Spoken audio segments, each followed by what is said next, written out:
Hello friends, आज smart CTET YouTube channel में फिर से आप लोगों का स्वागत है। तो अभी हम लोग पिछले क्लास में एक चैप्टर को शुरू किए थे, एक पॉइंट को शुरू किए थे, जिस पॉइंट का नाम है सर अभिप्रेरणा। तो हम लोगों ने अभिप्रेरणा से संबंधित कुछ पॉइंट का जिक्र पिछले क्लास में कर लिए थे कि अभिप्रेरणा क्या होती है। तो अभिप्रेरणा एक आंतरिक शक्ति है और अभिप्रेरणा एक वह आंतरिक शक्ति है जो किसी भी व्यक्ति को, किसी भी प्राणी को अपने कार्य को अंजाम देने के लिए, अपने मंजिल को हासिल करने के लिए, अपनी सफलता को हासिल करने के लिए लगातार कार्य करने को करते रहती है। उसी को कहते हैं अभिप्रेरणा। और अभिप्रेरणा कितने प्रकार के होते हैं? तो सर अभिप्रेरणा दो प्रकार के होते हैं। नंबर एक आंतरिक अभिप्रेरणा और नंबर दो बाह्य अभिप्रेरणा। तो हम लोगों ने पिछले क्लास में जिक्र कर चुके हैं आंतरिक अभिप्रेरणा और बाह्य अभिप्रेरणा की बात को। तो यदि आप लोग भी आंतरिक रूप से अभिप्रेरित हैं तो करना क्या है? सर कॉपी कलम निकालिए, एकांत में बैठिए और फटाफट शुरू हो जाइए, क्योंकि जहां जरूरत पड़ेगा आप लोग पॉइंट को नोट भी करते जाइएगा। तो आते हैं आज आपके स्क्रीन पे, आज के क्लास में आपके लिए अभिप्रेरणा में कौन सा पॉइंट आ रहा है उसी का जिक्र हम लोग करेंगे। तो आपके स्क्रीन पे देखिए पॉइंट क्या आ रहा है। चलिए आपके स्क्रीन पे अभिप्रेरणा से संबंधित आज जो पॉइंट है वह है सर अभिप्रेरणा चक्र। और बहुत ही महामहत्वपूर्ण यह पॉइंट है दोनों पेपर 1 और पेपर 2 दोनों के, अर्थात 1 to 5 और 6 to 8 दोनों के। ध्यान से देखिएगा, यदि नोट करना है तो सर इसी क्रम से नोट कीजिएगा, क्योंकि क्रम यही होगा। यदि एक भी क्रम को आप उल्टा करते हैं तो आपका आंसर, यदि सजाने को कहेगा तो आपका आंसर गलत हो सकता है। चलिए नोट साइड कर लिए होंगे तो बढ़ते हैं आगे, करना क्या है। तो आइए सर देखते हैं अभिप्रेरणा। अभिप्रेरणा चक्र में सर पहला स्थान पे क्या है? आवश्यकता। क्या है? आवश्यकता। ध्यान से देखिएगा, यहां से एक पॉइंट सबसे बड़ा पॉइंट बनता है कि बताइए अभिप्रेरणा की शुरुआत कहां से होती है? तो सर आवश्यकता से होती है। अभिप्रेरणा की शुरुआत कहां से होगी? आवश्यकता से होगी। जैसे आप या हम लोग या कोई भी प्राणी जब कोई कार्य करना प्रारंभ करता है तो बिना आवश्यकता के वह आदमी कोई कार्य करता है? तो नहीं। जैसे आप लोग ही इस संस्था से जुड़े हैं और घर पर जो भी वीडियो मिल रहा है उसको आप देख रहे हैं, समझ रहे हैं। यदि आपको आवश्यक नहीं होगा इस वीडियो देखने का और ये पॉइंट सभी पढ़ने का, तो क्या आप इस वीडियो को यूं ही देखिएगा? तो नहीं।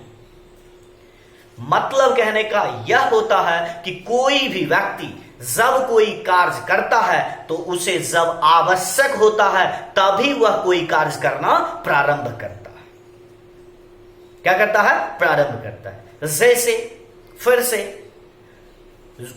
आप लोग जो बहुत ढेर सारे व्यक्ति इस वीडियो क्लिप को देख रहे हैं, तो आप लोग को जब आवश्यक हुआ तभी तो इस वीडियो क्लिप को सुन रहे हैं या देख रहे हैं।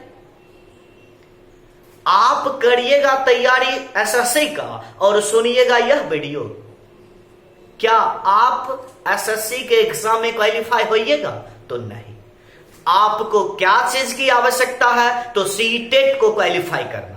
तो सीटेट को क्वालिफाई करने के लिए आपको यह आवश्यक हुआ, इसीलिए आप लोग ने इस संस्था से जुड़े। जो बच्चे बैंकिंग की तैयारी करते हैं, जो बच्चे एसएससी की तैयारी करते हैं, वह बच्चे क्या इस वीडियो क्लिप को सुन सकते हैं? इस संस्था से जुड़ सकते हैं? तो नहीं सर, क्योंकि उनको यह चीज पढ़ने का आवश्यक ही नहीं है। उनको जो आवश्यक है उस वीडियो क्लिप को सुनेंगे, उस कोचिंग संस्था से जुड़ेंगे।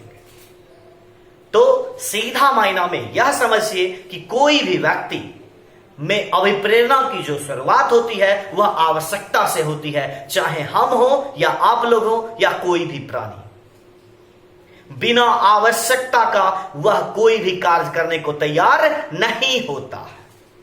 तो एक क्वेश्चन बनते हैं कि बताइए, फिर से पूछते हैं, अभिप्रेरणा की शुरुआत कहां से होती है सर? तो क्या जवाब दीजिएगा? आवश्यकता से। क्या जवाब दीजिएगा? आवश्यकता से। कहीं को डाउट? ध्यान दीजिएगा, इसको याद क्रम से कैसे रखेगा उसका जिक्र आज हम लोग करेंगे।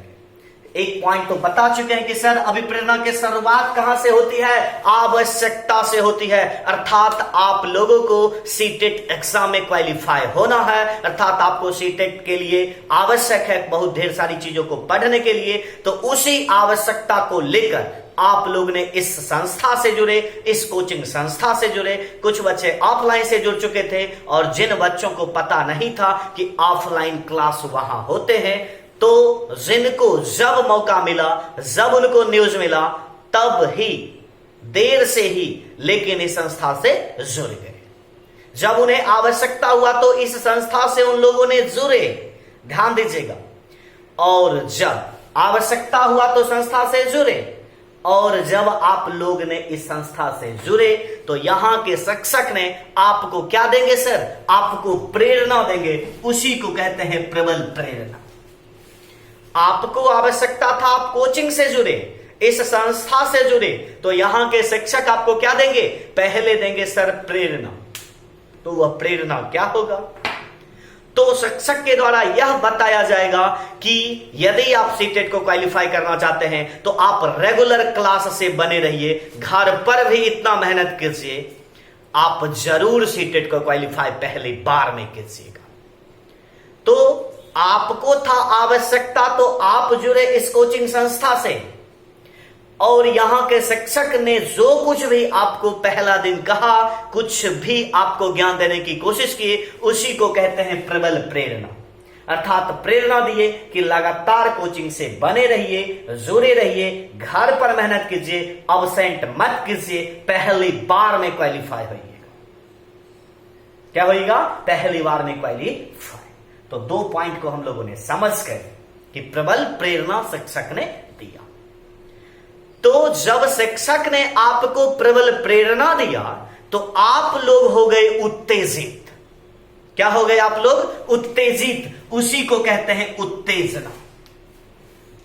आप लोग क्या हो गए? उत्तेजित, कि सर ने हमको यह सब बात कहे और यदि इन सारी बातों को हम कर लेंगे तो हम सीटेट को क्वालिफाई कर जाएंगे।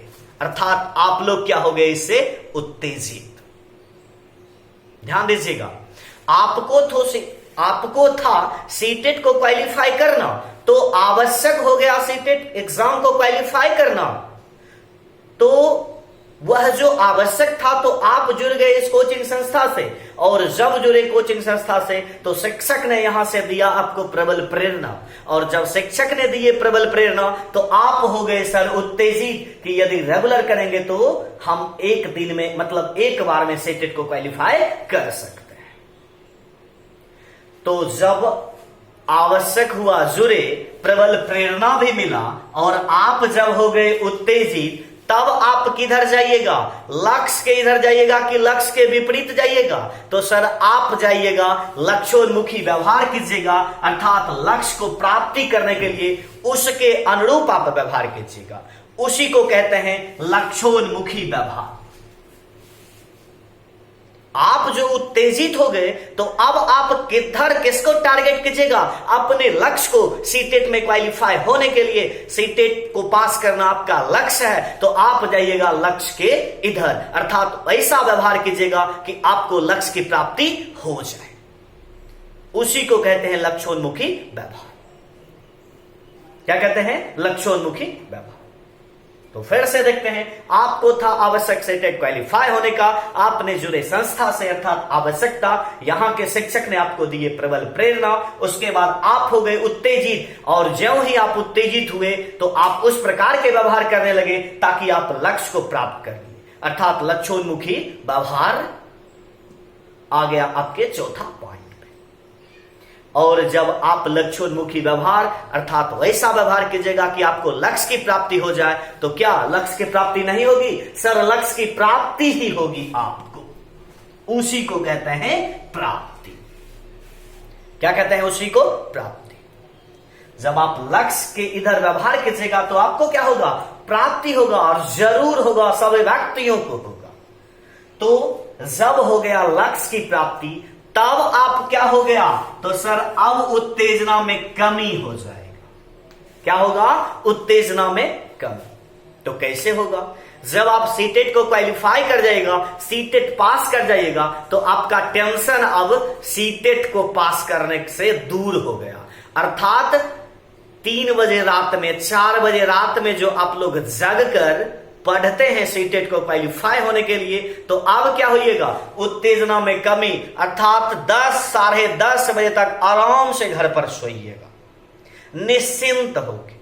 उसी को कहते हैं सर उत्तेजना में कमी।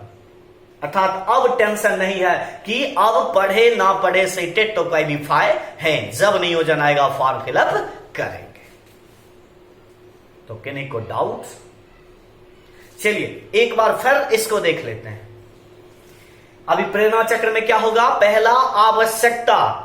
जिस प्रकार से आपको आवश्यकता हुआ, आप कोचिंग संस्था से जुड़े, कोचिंग संस्था से जुड़ने के बाद शिक्षक ने आपको दिए प्रबल प्रेरणा, और जब प्रबल प्रेरणा शिक्षक ने दिए तो आप हो गए उत्तेजित, उसको कहते हैं उत्तेजना। और जब आप हो गए उत्तेजित तो किधर जाइएगा? लक्ष्योन्मुखी व्यवहार, अर्थात ऐसा व्यवहार कीजिएगा कि आपको लक्ष्य की प्राप्ति हो जाए, अर्थात लक्ष्योन्मुखी व्यवहार होगा। उसके बाद जब ऐसा व्यवहार कीजिएगा तो आपको क्या हो जाएगा? लक्ष्य की प्राप्ति। और जब हो जाएगा सर प्राप्ति, तब आप में क्या हो जाएगा? उत्तेजना में कमी, अर्थात आराम से घर पर 10:30 बजे तक सोना।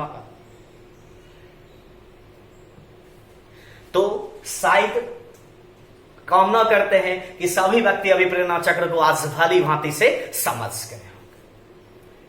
तो अब क्वेश्चन क्या 1-2 बनते हैं, उसकी जिक्र कर लेते हैं, उसका जिक्र करते हैं। तो सर अभिप्रेरणा चक्र की शुरुआत कहां से होती है? आवश्यकता से। शुरुआत कहां से होगी? तो आवश्यकता से, ध्यान दीजिएगा। लेकिन जब पूछा जाएगा कि अभिप्रेरणा चक्र की समाप्ति कहां से होती है, ध्यान दीजिएगा इस पॉइंट को, बच्चे अक्सर गलतियां करते हैं। अभिप्रेरणा चक्र की शुरुआत होगी आवश्यकता से, लेकिन अभिप्रेरणा चक्र की समाप्ति कहां से होगी सर? तो उत्तेजना में कमी नहीं होगा, तब होगा प्राप्ति के बाद। ध्यान से देखिएगा, इसी पॉइंट को बच्चे गलतियां करते हैं। अभिप्रेरणा चक्र की शुरुआत आवश्यकता से, लेकिन अभिप्रेरणा चक्र की समाप्ति होता है प्राप्ति से। चूंकि आप अभिप्रेरित कब तक रहते हैं? जब तक आपको सफलता प्राप्त नहीं होता है, मंजिल हासिल नहीं होता है। और जब मंजिल हासिल हो जाता है तो आपका अभिप्रेरणा समाप्त हो जाता है। वही यहां पर आता है, जब यहां मंजिल प्राप्ति हो गया, हासिल हो गया, तो अभिप्रेरणा समाप्त हो चुका। इसीलिए इसको थोड़ा ध्यान दीजिएगा, बच्चे अक्सर इसको मारते हैं और ए नंबर ऑप्शन में यही आंसर रहता है, जो कि गलत है। क्या है? गलत है। तो अभिप्रेरणा चक्र की शुरुआत होती है आवश्यकता से, और अभिप्रेरणा की समाप्ति होती है सर प्राप्ति से, ना कि उत्तेजना में कमी से। किन्हीं को डाउट? तो आज के लिए इतना ही छोटा क्लास बहुत ही काफी है, और इस पर आधारित पॉइंट आपको मिलेंगे, और क्वेश्चन का भी आप लोगों के पास जिक्र किया जाएगा। तो आज क्या करें? यदि वही बात सर समझाने का तरीका अच्छा होगा, समझ आ गया होगा, पढ़ने का मन कर रहा है, यदि मनोरंजन के साथ भी आप पढ़ रहे हैं, तो सर क्या कीजिएगा? इस चैनल को सब्सक्राइब कीजिए, दोस्तों में शेयर कीजिए, लाइक कीजिए। तो फिर मिलते हैं अगले क्लास में, तब तक के लिए गुड बाय।